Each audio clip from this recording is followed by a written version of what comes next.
Atenção, este vídeo tem spoilers.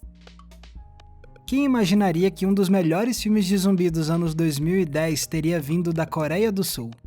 Em 2016 estreou Invasão Zumbi, dirigido por Yeon Sang-ho, e pouco a pouco o filme foi se consolidando como um dos melhores filmes de terror dos últimos anos, sendo cada vez mais apreciado pelo público e por grande parte da crítica. E a premissa de fato é curiosa: passageiros num trem, uma epidemia e mortos-vivos atrás de todo mundo nos vagões. E com essa história de zumbis num trem, surge uma obra tensa de sobrevivência. Mas Invasão Zumbi não é bom só por conta das ótimas cenas de ação e de terror. Muito do fascínio que o filme causa vem de como ele usa essa história de zumbis para trazer um discurso social perspicaz. Claro, não é de hoje que filmes de zumbi fazem isso. Desde que George A. Romero criou o zumbi moderno com A Noite dos Mortos-Vivos, vimos esse e outros cineastas usarem os monstros para refletir medos e ansiedades sociais. Seja para falar do consumismo, do militarismo brutal, de epidemias, da irresponsabilidade corporativa ou governamental, o que não faltam são analogias que usam zumbis para falar de problemas muito reais.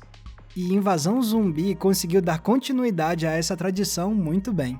Num primeiro momento, a impressão é de que o filme talvez seja um discurso sobre o conflito de classes. Começamos a história conhecendo o protagonista Seok-woo, um administrador de investimentos com muito dinheiro. Só que ele não é exatamente um mocinho herói. Ele é tão obcecado com seu trabalho e com o dinheiro que ele acaba sendo um pai relapso. E a partir daí, vemos como o seu egocentrismo acaba se manifestando durante a infestação zumbi, os outros que se virem para sobreviver. Não muito depois, vemos outra figura de elite agir com ainda mais egoísmo. Yeon-suk, o empresário rico que também não quer saber de ajudar os outros. Enquanto isso, aqueles que não são tão ricos assim parecem ser as figuras mais solidárias. E se isso tudo não bastasse, os próprios vagões do trem parecem simbolizar uma separação de classes sociais. Só que quanto mais o filme avança, mais vemos que ele não se contenta em falar somente sobre um conflito entre classes. Mais do que isso, Invasão Zumbi acaba centralizando seu discurso crítico na importância da atitude coletiva para trazer mudança. E ele faz isso usando o conceito de contágio. Não vamos esquecer, afinal, que a ameaça mais evidente do filme é justamente o contágio zumbi. Cada pessoa infectada por um morto-vivo acaba se tornando um também. E assim o horror vai se propagando. Só que o mais fascinante é que esse não é o único tipo de contágio que Invasão Zumbi quer trabalhar. Simbolicamente, ele também quer analisar como o comportamento social também pode ser contagioso.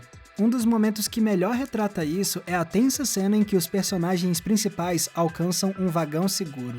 Mas os sobreviventes que estão lá não querem deixar eles entrarem de jeito nenhum. E quando eles conseguem entrar, os demais dizem para eles se mudarem para ficarem separados no próximo vagão. Só que fica claro que essa não é uma postura que todos os passageiros já tinham de forma convicta.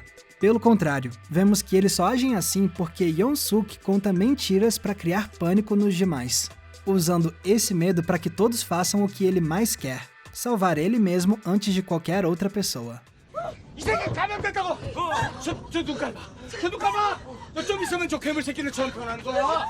E a estratégia funciona. Pouco a pouco, os passageiros do vagão se voltam contra os outros de forma agressiva.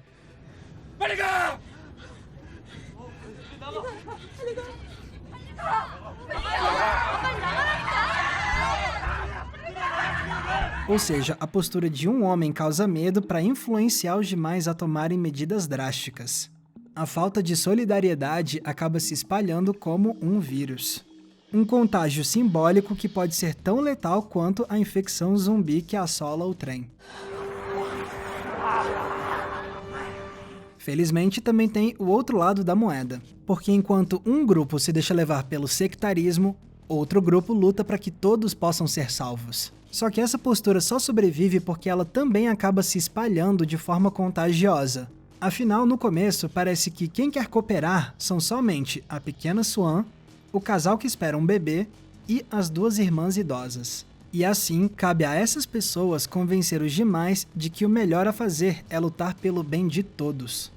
Por exemplo, logo cedo vemos que um mendigo entrou no trem para se salvar. E a postura dele é de completa apatia.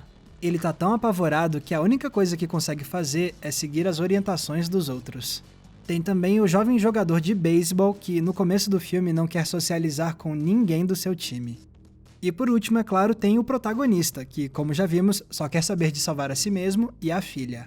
Mas todos esses homens vão mudando graças à influência daqueles que pensam no bem coletivo. O mendigo deixa de ser apático e aprende a cooperar, chegando ao ponto de se sacrificar no final para que a mulher grávida e a Swan possam sobreviver. O atleta antissocial logo percebe o valor que seus colegas têm e deixa de lado seu isolamento para se tornar uma peça fundamental na sobrevivência do grupo. E o pai, é claro, também aprende a lição, se livrando do individualismo, colaborando com os demais e, no fim, se sacrificando pelo bem dos outros.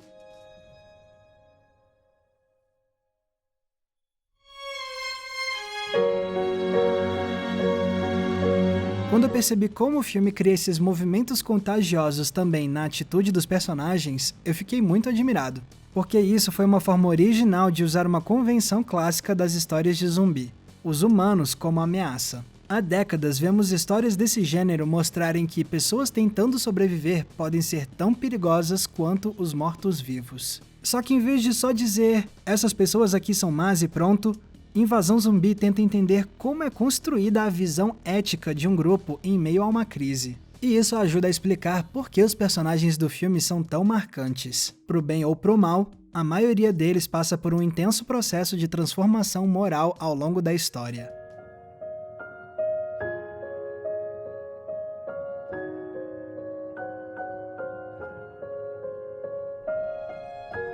Já vimos então que muito da tensão dramática de Invasão Zumbi é focada em um dilema: arriscar a sua vida para salvar o outro ou deixar o outro para trás para garantir a sua sobrevivência. E o melhor é que o diretor soube trazer essa indagação até mesmo na composição dos quadros do filme. Se você reparar, tem um tipo de plano que se repete com frequência no longa. Um personagem virado pra gente, sem ver que atrás dele tem uma ameaça iminente.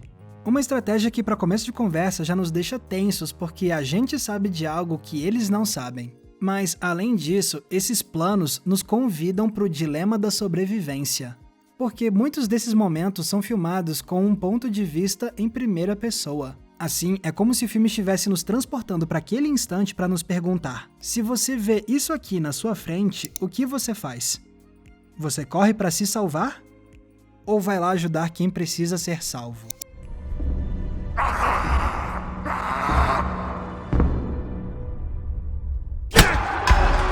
É observando todos esses elementos que eu me convenço de que Invasão Zumbi, de fato, é um dos melhores filmes de zumbi da última década. O horror é tenso, a ação é encenada com a energia e a precisão de um trem-bala, e na hora de trazer um comentário social, o filme traz uma perspectiva única.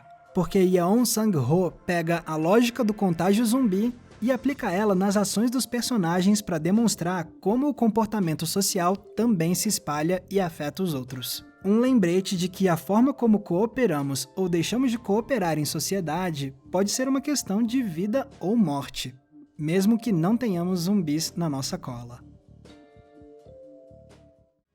Olha, eu não imaginava que esse meu vídeo sobre um filme sul-coreano ia sair na mesma semana que Parasita venceu o Oscar de melhor filme. De fato, o cinema sul-coreano é um dos mais fortes da atualidade.